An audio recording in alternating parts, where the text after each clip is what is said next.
All right, so this is a suggestion via Discord. The name of the video is Meet the U.S. Drone Company Supplying the NYPD with Crime-Fighting Drones. Let's check it out. My name is Blake Resnick. I'm the founder and CEO of Brink Drones. We basically build public safety technology. Brink Drones recently signed a deal to send several drones to the New York City Police Department. Drones aren't anything new to the New York City Police Department, but their use has only increased as the technology has become more ubiquitous. We want to utilize this technology to complement our crisis management team, complement our police personnel, and respond appropriately and be able to respond in record time. You know, a drone can... I'm guessing these drones are probably like not geo-locked like our peasant drones are. Get to a location and... Because guys, you cannot fly in New York City, bro. I mean, listen, well, you can, like, if you're in, like, Central Park, but, of course, they're the cops, so they will have special privileges and be able to, with the FAA. To respond in record time. You know, a drone could get to a location in 30, 40 seconds, where we're going to have crowded streets where police are not going to be able to get there as fast. Okay, so it's built like a cine whoop. Basically a style of drone. It generally flies somewhat slow and extremely steady. These guards, these propeller guards on here, so it can fly most likely indoors by the looks of it. Okay. This is the Lemur II. This is sort of our main in-market drone right now.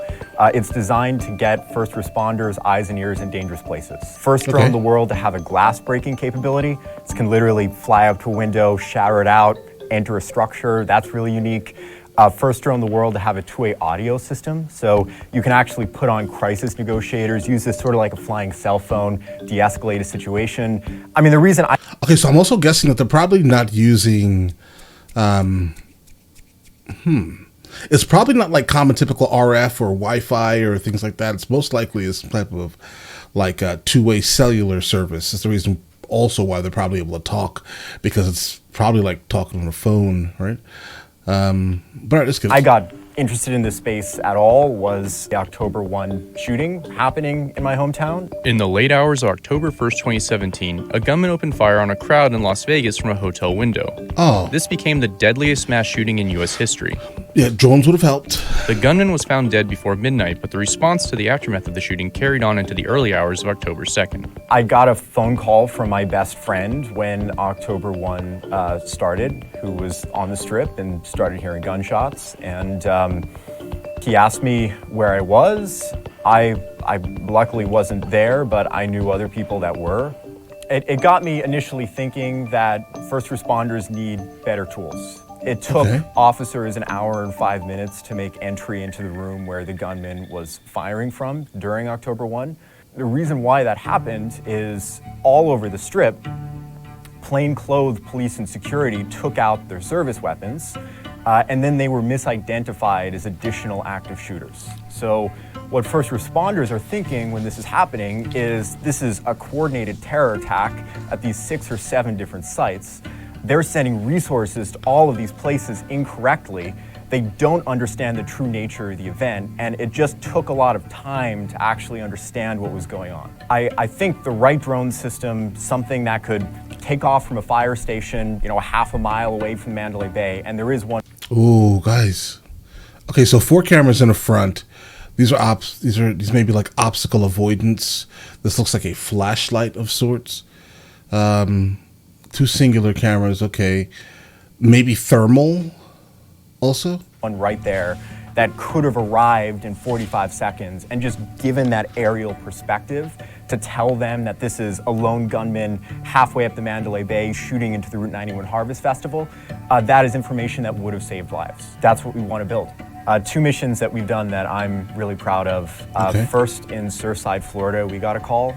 So the situation there is... Guys, I wonder how much these cost. There was a 14-story building. Half of it initially collapsed. There were around 100 missing people. We got on scene less than 24 hours later, took off our drone, and we were able to search that underground section of the building, basically with a structural engineer in a virtual reality head. Guys, all right. They're really expensive. like they're almost. I'm confused why they're so expensive. The body of a cine whoop, like without the actual the engines or the propellers or the overall internals, I would say the build should probably cost you $600.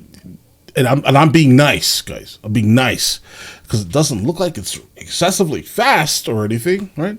I'd give it about $600 to build this, and then the mechanism that actually changes from camera to like glass breaking thing, that can also be created for probably $50-$60, guys.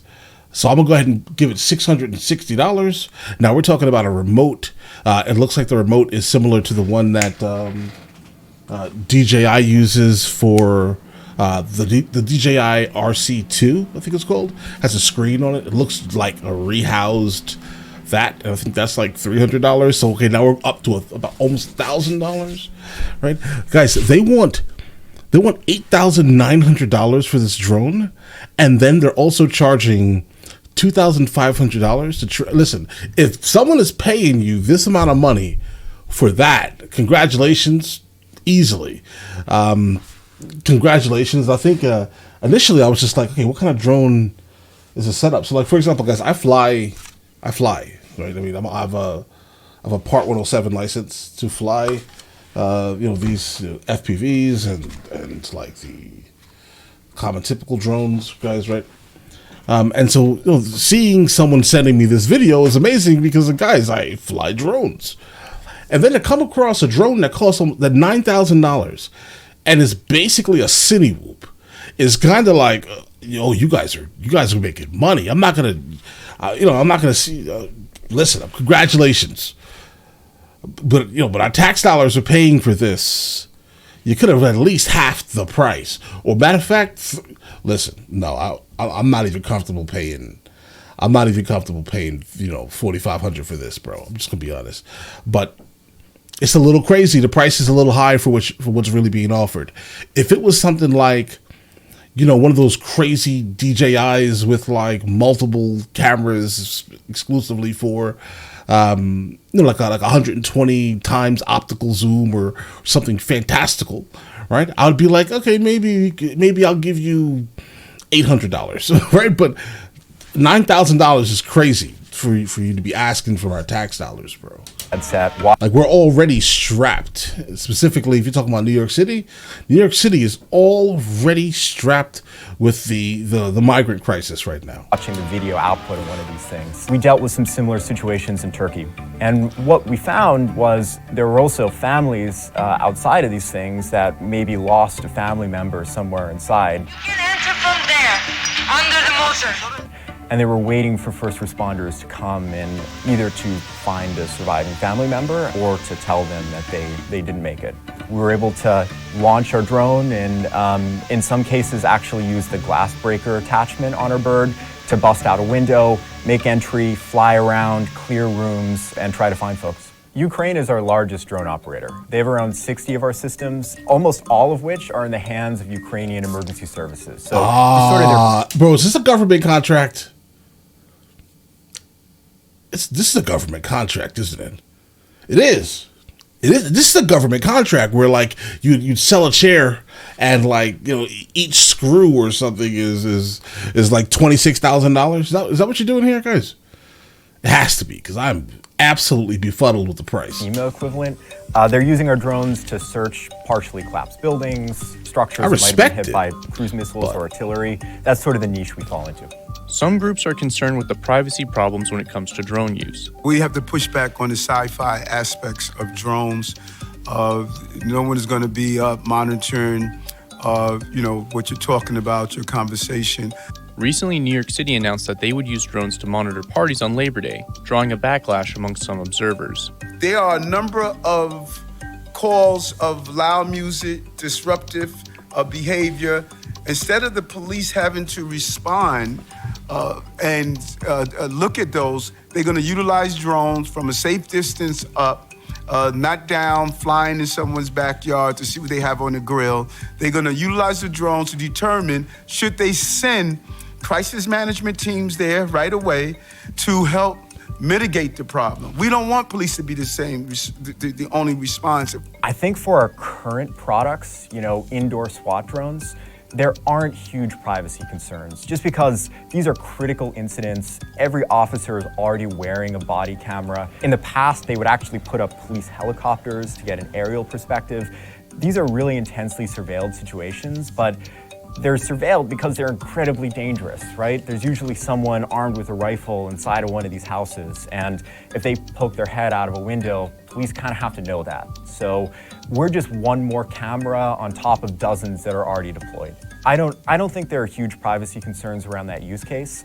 I think where these questions start becoming a lot more interesting is when we're installing these big city-wide networks of 911 response drones. You just have to be really thoughtful when you're designing these systems. One really good strategy in general is to not have cameras on or to have cameras pointed just at a horizon when a drone is taking off from a fire station and en route to a 911 call, for example. I think another similar example is really only using drones to respond to active emergencies and when someone calls for help, sending a drone to respond to a 911 call as opposed to just launching and accomplishing surveillance. Okay, yeah. Most people that call 911 specifically are probably not calling because they need a drone to see if the problem is serious enough.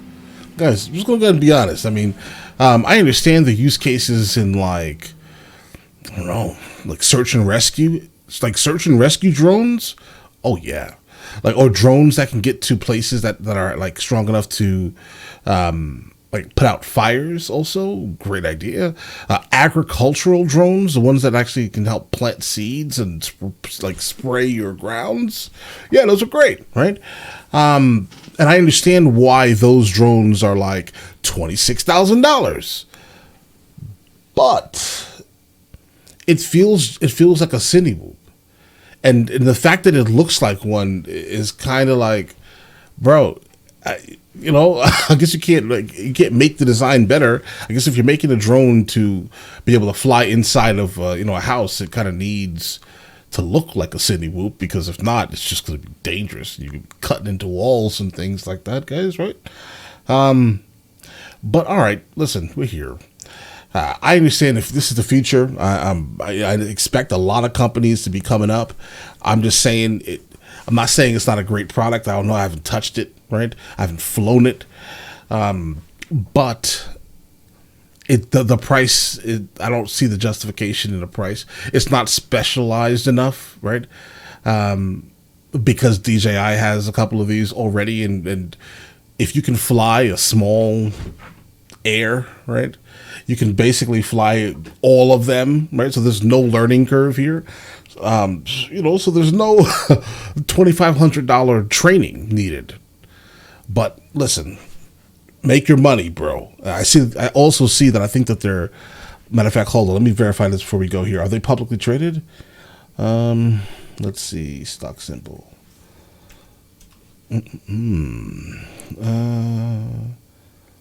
They are not publicly traded. Okay, I was about to say, okay, because listen, you're making money. You're making a lot of money. Congratulations. I just think that you're kind of overcharging a little bit. That's it. Specifically for what it is, right? You guys have an absolutely amazing day. Enjoy your day thoroughly.